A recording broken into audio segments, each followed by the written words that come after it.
Hi, I'm Ray Pinney with the special edition of Education Matters. We're at workshop, obviously, and the Commissioner of Education, Cerf, just delivered an address to the board members. Commissioner, I was surprised. You've only been in office like 18 in office. Took the helm 18 to 20 months. A lot's happened in that 18 or 20 months that you sound proud of.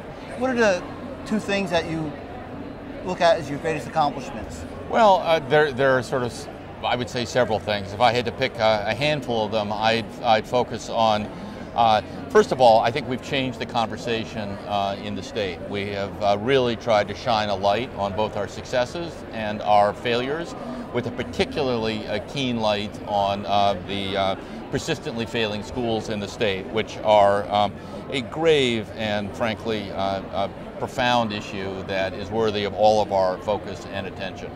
Specifically, we asked for and got from the federal government a waiver from NCLB. You know, I think that statute, which I supported, was a very positive development in the life of public education in this state and in this country, but in many respects it had outlived its time. And so what we wanted is to have greater freedom to give special interventions to the schools that were in the greatest need, and to give considerably more freedom to those schools that in fact were succeeding, and there are many of those in New Jersey. So we were grateful that Secretary Duncan granted our application for a waiver, and that has been the sort of starting point for a lot of the work that we have done, including setting up regional achievement centers, including implementing strategies to execute 8 turnaround strategies in our lowest performing schools and the like. So I would put that up there. The third, I will tell you, is a work in progress, which is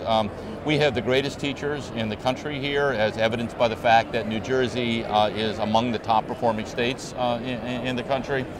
But we are collectively involved in a shift to a very different and better way of teaching that is driven by the adoption of the Common Core standards, which New Jersey is one of 46 states to have adopted. So we are very hard at work in a very collaborative effort with our educator community around essentially providing better training, better materials, better curriculum. We didn't get a chance to talk about it today, but we are in the process of building and acquiring an instructional system that will give every teacher access to Common Core linked lessons that will be linked specifically to standards, that will allow teachers to submit lesson plans that their colleagues can look at and rank, if you will, so they can identify great teaching practices for other teachers across the state. It's a very ambitious system, and one that is absolutely going to be built, is being built by and for educators. And one of the other things that you've done is change the way we evaluate teachers, and that's a work in progress, I know, and you have changed the conversation. What's left undone? What's some of the things that you would still like to get accomplished? Well, so to a substantial degree, we are in sort of execution phase right now, and as we all know in the world of education, that it's one thing to have a PowerPoint and a big idea, or even a newly promulgated regulation or law, and it's quite another thing to have it effectively implemented in a way that positively affects the lives of children. So there's certainly things that we have not yet gotten done yet, that we need to get done. We must get the legislature to address last in, first out, which is a system that you know, I just think is morally indefensible. It is one that says that you must preserve the job of a ineffective teacher and terminate a highly effective teacher based on a single day of seniority. That's just unacceptable, and I think the voters in this state understand that, and we need to turn our attention to that.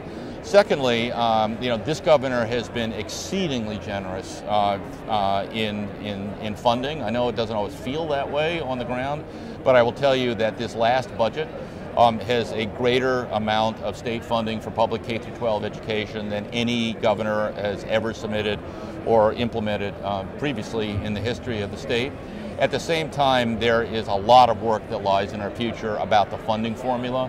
What's the right way to focus not only on the how much we're spending, but the how well we're spending? Are we essentially getting the bang for the buck where we're investing our funds right now? Are we being fair to districts who have not been the subject of lawsuits? Are they getting their fair share? These are very hard questions that will involve a very complex and I hope collaborative dialogue between the Department of Education, but much more importantly, the legislature and the governor. As you spoke, I was taken back. You told the board members their role, and one of the things you talked about, they need to be a little bit more active in the political participation. Can you just elaborate on that? Well, sure. I mean, if you think about the political heft that is represented by your organization and by school board members everywhere, there are a tremendous amount of potential influence over the legislative life of the district. And I would say that that is substantially unrealized potential. For the most part, the legislative conversation does not take place with the full benefit of the views of board members from Sussex, from Warren, from Gloucester, from Ocean, from all across the state. And I would love to see board members get involved in sharing their views. After all, their job is to represent children and to try to maximize learning for the children they represent. And to a very substantial degree, that has to do with the statutory funding formula. It has to do with the statutory backdrop under which this educational enterprise takes place. Well, thank you, Commissioner. Thank you. That brings us to the end of this Education Matters.